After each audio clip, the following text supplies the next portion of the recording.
quebrando expectativas. Então, nós estamos realmente fazendo isso, não é? Gagarin disse com um raro toque de nervosismo em sua voz. Ninguém criticou sua pergunta. O time de aventureiras Adamantite Rosa Azul estava parado na fronteira norte das colinas Abelion, uma terra habitada por demi-humanos, uma terra agora controlada por um rei morto-vivo, uma terra da qual o exército destruidor de reinos se aventurou adiante. A Rosa Azul era uma equipe conhecida por sua coragem, habilidade e fortaleza, mas apenas os tolos não temem nada, apenas aqueles que desejam morrer não sentem ansiedade sobre o risco. Não sendo tolas, nem desejando morrer, elas sentiram ambos, mas com uma respiração profunda saindo de seus pulmões, Lacus respondeu, sim. E deu o fatídico passo à frente como se esperasse que a própria terra se abrisse e a engolisse. Mas ela deu um passo e respirou fundo como se estivesse aliviada. Então ela deu mais um passo e sua equipe a seguiu. Elas começaram a caminhar e por várias horas não havia nada, apenas as colinas verdes, o churrear dos pássaros, e o som do vento através de um arbusto ocasional, ou uma coleção de árvores.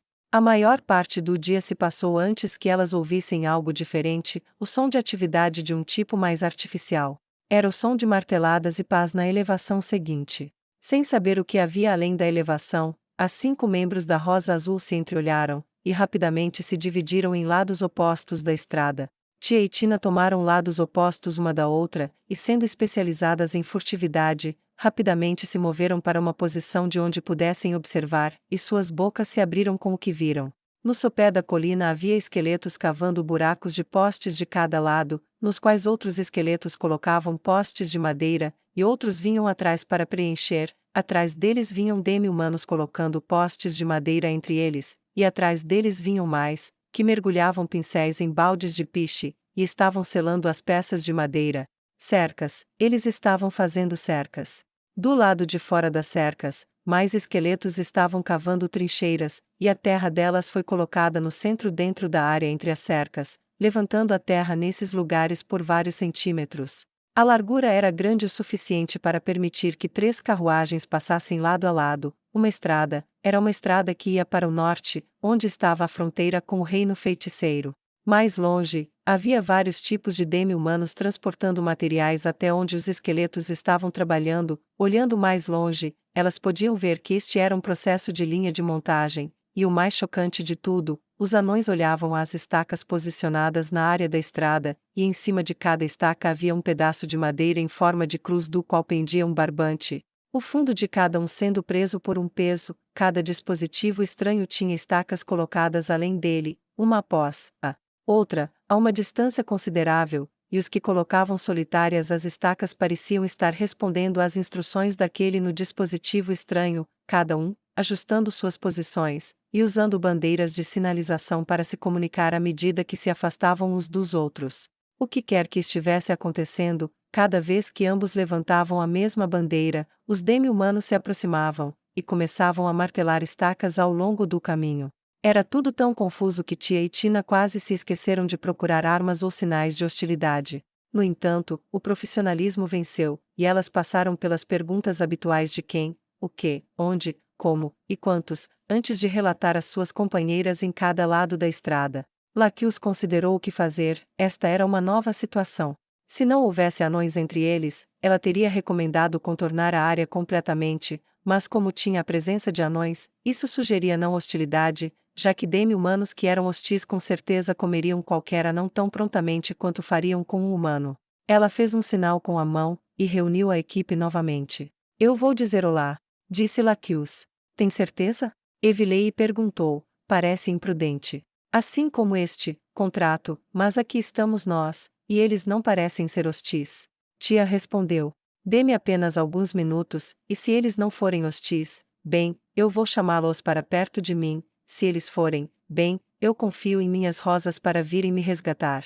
Lacus disse com um sorriso doce. Isso foi recebido com um encolher de ombros de aceitação, e Lacus saiu de sua posição escondida e caminhou sobre a colina. Ela parou no topo, e esperou ser vista.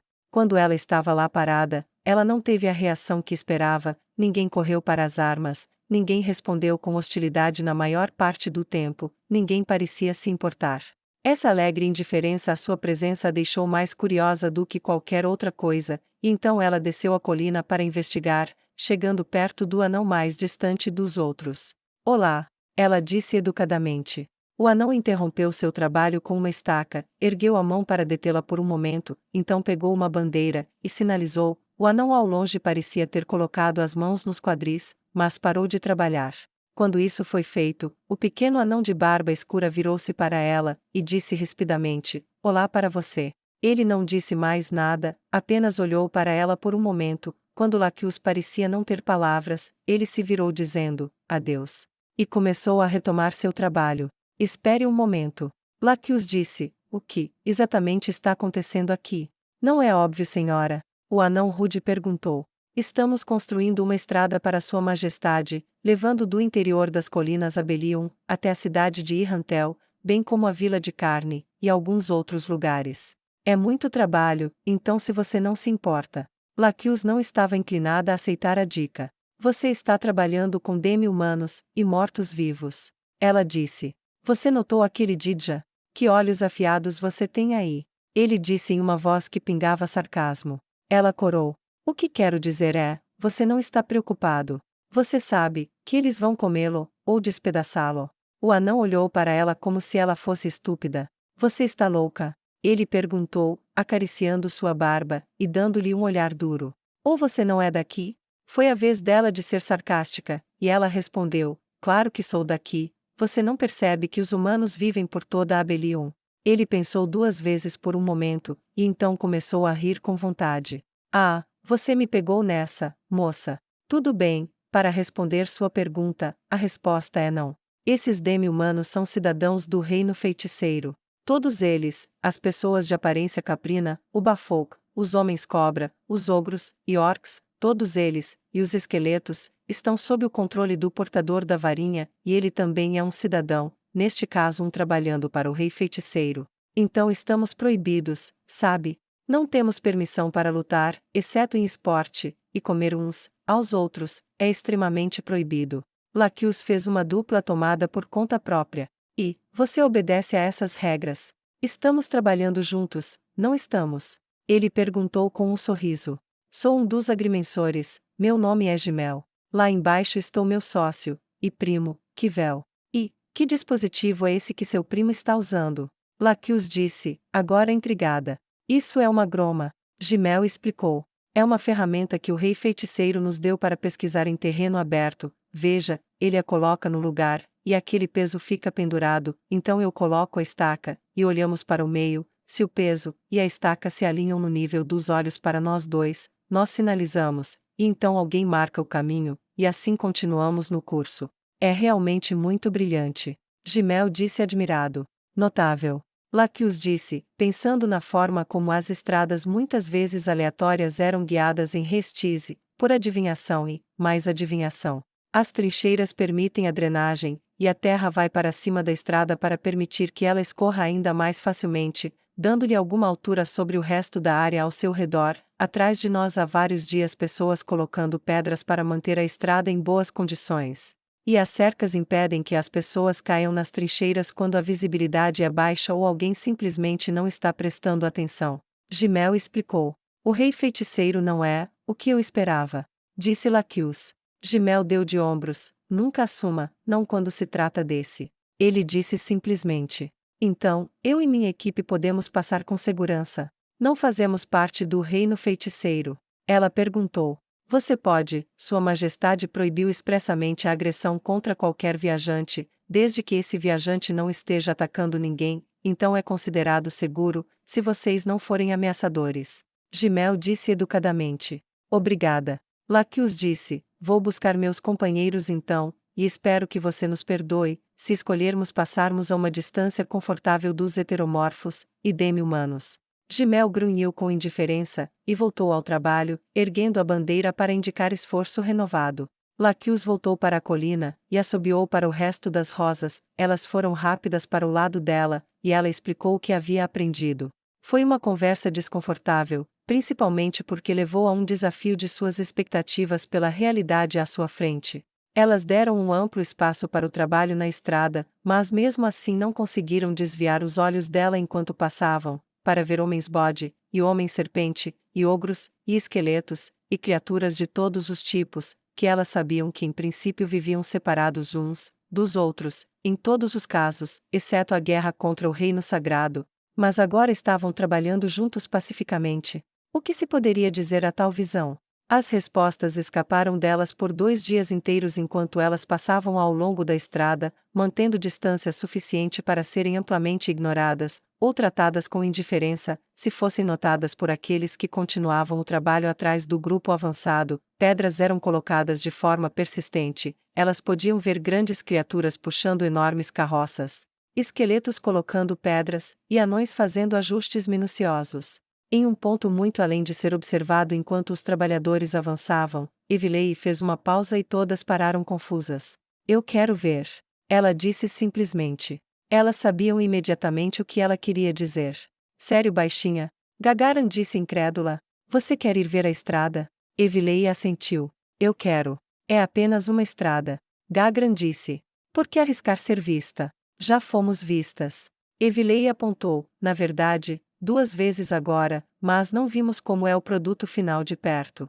Gagaran suspirou. Tudo bem, mas não devemos todas abandonar nossa posição, e você não deve ir sozinha. Laquius concordou com a cabeça. Tia, Tina, apoiem-na, mas fiquem escondidas, ficaremos mais atrás para interceder com vocês se precisarmos. Tia e Tina desapareceram de vista enquanto faziam uso de suas habilidades ninja, e Evilei caminhou casualmente até a estrada como se ela não tivesse nenhuma preocupação no mundo. Quando ela chegou, ela olhou em volta, esquerda e direita, para cima e para baixo em seu comprimento, e então pisou nela com um pé, como se estivesse testando um banho para ver se a água estava muito quente, ou não, e gradualmente, ela colocou o pé inteiro na estrada. Ela andou ao redor da pedra, e deu uma olhada mais de perto. As pedras foram cortadas em espessura uniforme, e em ambos os lados da estrada, havia pedras ligeiramente mais altas criando uma espécie de borda, e a cada poucos metros havia uma lacuna na borda que tinha uma pedra em forma de rampa, claramente para drenagem. Ela caminhou de volta para Gagarin e Laquius, feliz que sua máscara escondeu a expressão de admiração em seu rosto. Tia e Tina reapareceram prontamente, e Evilei disse, ele encantou a estrada. Não sei com o que, mas muitas das pedras na beira da estrada estão marcadas com runas, não leio runas, mas foram produzidas em massa, o que quer que seja. Laquius, a filha da nobreza, sabia muito bem o custo da magia, usá-la em uma mera estrada era impensável em Restize. Para ele, fazer isso, demonstra não apenas uma abundância de recursos, mas também uma dedicação ao pensamento de longo prazo. Ela pensou nas estradas encharcadas de chuva da capital, ela pensou nas estradas do interior que se transformavam em lama, e buracos nas chuvas fortes, a maneira como as viagens eram lentas, e às vezes tornadas perigosas ou mesmo impossíveis nelas. Ela balançou a cabeça como se estivesse tentando afastar um pensamento desagradável e positivo sobre o rei feiticeiro. Elas retomaram a caminhada, e na manhã seguinte, após um café da manhã silencioso, e uma caminhada mais silenciosa, se encontraram perto do que parecia ser uma cidade grande, que por si só era chocante, porque embora soubessem que o Conselho Estadual da cidade de Arglant tinha cidades demi-humanas, as colinas Abelium era principalmente tribal. Composta de pequenas aldeias e chefes que se reuniam apenas frouxamente, não havia grandes centros populacionais. Elas pararam novamente. Hora da decisão, Rosas, vamos entrar, ou vamos ficar de fora, e contorná-la. Gagaran pegou seu martelo, e descansou sua formidável cabeça no chão. Aquele anão disse que estamos seguras, e passamos por vários grupos sem problemas. Eu normalmente não gostaria de arriscar, mas, pelos deuses, a incerteza está me consumindo. Ela suspirou pesadamente, Tia e Tina assentiram em uníssono, e concordando. Laquius olhou para Evilei. Concordo com Gagaran, já estamos em território incerto, e só pode ficar mais incerto quanto menos soubermos sobre o que está por vir. Vamos entrar, se eles forem hostis, bem. Rosas, vamos lutar para sair, e lembrá-los do que significa mexer com aventureiros classificados como Adamantite. A voz de Evilei era vigorosa e mal-humorada, e aqueceu o coração de Laquius ao ouvi-la. Tudo bem, vamos para a cova dos leões. Ela disse, não por acaso, quando viu um homem-leão se aproximar do portão da cidade. Elas mantiveram as mãos perto de suas armas, mas se aproximaram do portão com a confiança dos guerreiros veteranos, a confiança dos fortes, e quando chegaram ao portão, um vigia Bafouco olhou para ela surpreso. Humanos? Ele disse surpreso. O que vocês estão fazendo aqui? Ele disse incrédulo. Estamos proibidas de entrar? Laquius perguntou. Isso deu ao sujeito uma pausa. Não, mas, nós não vemos exatamente muitos humanos aqui. Ele respondeu. Bem, nós somos viajantes, e gostaríamos de passar a noite. Se não formos proibidas de entrar, você abriria o portão para nós?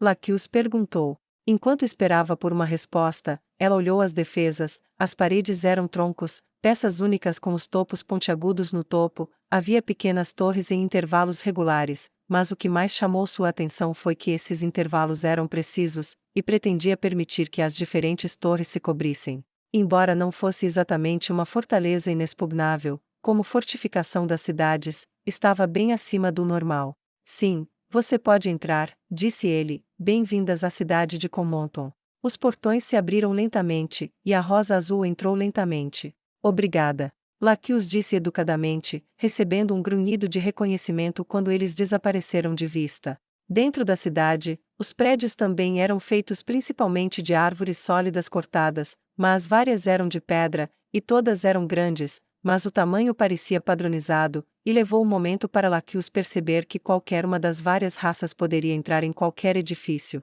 As estradas eram, surpreendentemente, também pavimentadas, e as ruas eram patrulhadas por demi-humanos blindados, principalmente Bafouco, mas também vários homens-leão e homens-cobra. Eles se moviam em fileiras disciplinadas em grupos de 8, e pareciam estar seguindo uma rota específica. Os prédios comuns eram prontamente aparentes em virtude de sinais pendurados do lado de fora, muito parecidos com uma cidade humana. Os símbolos para pousada, taverna, ferreiro, e assim por diante eram óbvios. A equipe de aventureiras caminhou devagar, mas com confiança, e atraiu uma boa quantidade de olhares estranhos, mas ninguém as abordou enquanto elas se dirigiam para o prédio evidentemente marcado como uma pousada. Para alívio de Gagara, abaixo da placa para pousada, havia a indicação universal de uma taverna pendurada abaixo disso, dizendo que ela também poderia tomar uma bebida lá. Nesta fase da jornada, ela se viu precisando de uma. Laquius liderou o caminho para o prédio, e lá dentro ela ouviu algo que nunca tinha ouvido de demi-humanos antes. Era música. Eles estavam tocando música e cantando. Com uma expressão perplexa, ela abriu a porta, e encontrou um Bafouco tocando uma flauta de 2 cabeças, e pulando no palco, e vários demi-humanos cantavam uma canção de bebida enquanto acenavam com canecas. A entrada das 5 humanas deu uma pausa gradual na evidente festividades, mas elas fizeram o possível para ignorar os olhares demi-humanos enquanto se aproximavam do bar. O barman era um homem-cobra com várias cabeças, dava instruções a servidores de várias raças, mas virou 2 dessas cabeças para as 5 humanas aventureiras enquanto limpava uma caneca em suas mãos. Você está longe de casa. Ele disse em uma voz que estava em algum lugar entre ameaçador e descrente, tão perto quanto Laquius poderia dizer de qualquer maneira. Estamos a caminho de cumprir um contrato, e estamos de passagem por aqui, obviamente. Ela disse categoricamente. Bem-vinda a Comonton. O demi-humano disse simplesmente com um leve encolher de ombros. Esta cidade? Laquius começou a perguntar. O que tem?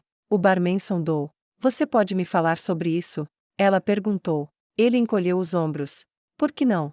Comonton é a abreviação de cidade comum, depois que o rei feiticeiro conquistou a área, e todas as outras coisas que aconteceram depois. Muitas tribos eram muito baixas em número, aquela luta no reino humano não foi tão bem a longo prazo quanto a curto. Fez uma pausa. Seu povo é mais feroz do que esperávamos. Acrescentou. Obrigada. Preferimos ser, olha com quem devemos competir? Laquius disse, e inchou um pouco com o elogio, e ela detectou que o ar de hostilidade se dissipou um pouco. De qualquer forma, depois que fomos derrotados, e nossos números diminuíram, o rei feiticeiro proclamou que a fraqueza de que mais sofríamos havia piorado. Ele começou, e Laquius levantou a mão levemente para perguntar. Fraqueza? Sua voz tinha alguma curiosidade. Sim. Estávamos divididos, como dedos contraindo-se em uma mão. Ele disse que deveríamos estar unidos como um punho, e com nossos números reduzidos, nossa separação tornou essa fraqueza ainda pior. Então ele decretou a formação de cidades comuns, onde todos de nós dividiríamos espaço uns com os outros. orques, homens-lagarto, homens-leões, bafolks, e todos os outros. Os únicos que não vivem aqui são os eles se aventuraram ao norte no reino feiticeiro, junto com algumas das tribos orques que não se estabeleceu em cidades como esta. Esta é chamada de Comonton porque a nossa foi a primeira a ser concluída, há cerca de uma dúzia de cidades que eu conheço, com aldeias ao redor de muitas delas. As duas cabeças do homem-cobra disseram em uníssono: Vocês não brigam mais? Laquius perguntou. Nós realmente fazemos, mas em uma pequena arena que esta cidade construiu, mas nós não lutamos até a morte, nós lutamos pela glória, pela diversão, e pelo lucro. O rei feiticeiro disse que qualquer um que vale a pena lutar uma vez, vale a pena lutar duas vezes, e ninguém deveria morrer sem necessidade, então ele decretou o fim de nosso derramamento de sangue, e de nossas rixas. O homem-cobra pareceu sorrir. É a primeira vez que tenho uma ninhada em que todos os meus filhos vivem sem que alguma outra tribo invada, capture, e coma alguns deles. Então você, apoia isso? Laquius disse com surpresa, sua visão de mundo abalou ainda mais quando ela imaginou pela primeira vez, que uma raça demi-humana como essa poderia realmente se importar com sua juventude. Sou mãe, claro que sim. Quero que meus filhos cresçam. O homem-cobra. Mulher-cobra. Disse. Laquius assentiu entorpecidamente quando a frase mais natural do mundo veio da fonte mais improvável imaginável para ela. Então, como as coisas funcionam aqui? Ela perguntou. E meus amigos e eu podemos tomar uma cerveja? Ela perguntou ainda enquanto o resto da rosa azul se sentava ao longo do bar. Nenhuma para mim, obrigado. Evilei disse. Estou sem as coisas dos anões, os anões beberam tudo, você está bem com uma bebida local? A mulher cobra perguntou. Claro, prepare-nos. Laquius disse, e colocou algumas moedas de prata restize. A barman começou a servir, e colocou as canecas enquanto falava. Bem, cada raça tem um assento no conselho, os titulares do assento no conselho são selecionados pelos membros de cada raça, e o conselho envia seus pedidos ao rei feiticeiro. Para crimes, o rei feiticeiro impõe feitiços de verdade, então você absolve, ou condena a si mesmo, e é solto, ou punido de acordo. A maioria das punições é com trabalhos forçados, mas crimes mais sérios podem ser punidos como o culpado sendo enviado para a casa do rei feiticeiro, ninguém retorna disso. Ela estremeceu, e Laquius ficou curiosa. Isso acontece com frequência? Ela perguntou a barman, tomando um gole enquanto esperava para ouvir a resposta. Não. É realmente apenas assassinato, ou banditismo, e ninguém entre nós tem muita chance contra seus caçadores de bandidos, então com algumas exceções, todo mundo tem que aprender a ter uma vida pacífica. Disse a barman. Desde que qualquer indivíduo cumpra o contrato social, ele recebe a proteção total da lei. Agora, tenho apenas algumas cabeças, e muito o que fazer, gostaria de poder passar mais tempo com você, mas tenho outros clientes, então. Ela estendeu a palma da mão para cima, levando-os a terminar seus negócios. Sim, claro, muito obrigada, você foi muito prestativa. Vamos precisar de um quarto para nós 5. Laquius disse, e estendeu várias moedas. A barman as pegou, e em seguida, enfiou a mão embaixo do bar, e tirou uma chave. Subindo as escadas, a quinta porta à direita, você precisará sair amanhã, antes do canto do galo, ou pagar por outro dia. Laquius assentiu, e o grupo terminou suas bebidas. Excelente bebida a propósito, diga ao cervejeiro local que ele deveria estar orgulhoso, é tão boa quanto qualquer cerveja anã. Gagaran disse enquanto se levantava, e a barman deu o que parecia ser um sorriso, por mais assustador que fosse. Nosso mestre cervejeiro é um homem-urso, ele ficará muito feliz em ouvir seus elogios. A Rosa Azul subiu as escadas juntas, a área da taverna há muito havia retomado sua atmosfera alegre, e por mais estranho que o grupo humano pudesse parecer para todos eles, para a Rosa Azul, ver isso era muito, muito mais estranho. Elas passaram o resto do dia em seus quartos discutindo o que tinham visto, sem tirar conclusões definitivas, exceto que o rei feiticeiro estava muito ocupado reformando as áreas que ele controlava. O que mais desconcertou todo o grupo foi melhor resumido por Evilei. Suas reformas são muito humanas. Ela disse. É perturbadoramente racional, disse Laquius. Suponho que deveríamos estar contentes por ele não estar apenas matando descontroladamente, mas, por ver uma ruptura tão considerável com o comportamento normal dos mortos-vivos, não sei o que fazer com isso. Talvez você esteja pensando demais. Gagaran sugeriu provisoriamente. O que você quer dizer? Tia e Tina perguntaram juntas. Bem, pense sobre isso, suponha que a única experiência que alguém teve com mulheres humanas fosse limitada àquelas de aldeias camponesas, e então eles nos conhecessem, nós os levaríamos para dar uma volta, não é? Mas estaríamos muito além do que é normal de acordo com suas experiências. Gagarin disse incerta, e respirou fundo. Elas pararam para deixá-la terminar, e ela continuou: bem, somos uma exceção, talvez em vez de pensar neste morto-vivo como um morto-vivo normal, devêssemos tratá-lo como se fosse algo que nunca vimos antes. Ela disse, e abriu as mãos interrogativamente. Houve uma rodada de expressões contemplativas depois disso, embora por trás de sua máscara, Evelyn estava fazendo uma expressão de quem estava chutando a si mesma, por não ter pensado nisso ela mesma. Afinal, quase todos os vampiros simplesmente viam os humanos como presas, mas aqui ela era uma vampira morta-viva que amava suas irmãs humanas, e protegia a humanidade. Sentiu uma pontada de dor por ter de permanecer escondida atrás da máscara que usava, mas esse era o preço a ser pago, e ela o pagou de bom grado. As horas diminuíram, e elas gradualmente se cansaram. Devemos definir um horário? Tia perguntou. Sim. Lacus disse, parece seguro, mas não gosto da suposição. 2 horas cada, e partimos ao amanhecer. Tia, você acorda primeiro, depois Tina, depois Gagarin, depois eu, depois Evelyn. Entendido. Elas disseram juntas, e tomaram suas respectivas posições. O quarto era grande, destinado a um grupo, e as camas eram maiores que a média, claramente destinadas a criaturas maiores, era no geral bastante confortável, com móveis de madeira feitos de maneira simples, e colchões recheados de palha. Talvez não fosse um estabelecimento nobre, mas suficientemente bom na sua construção pragmática.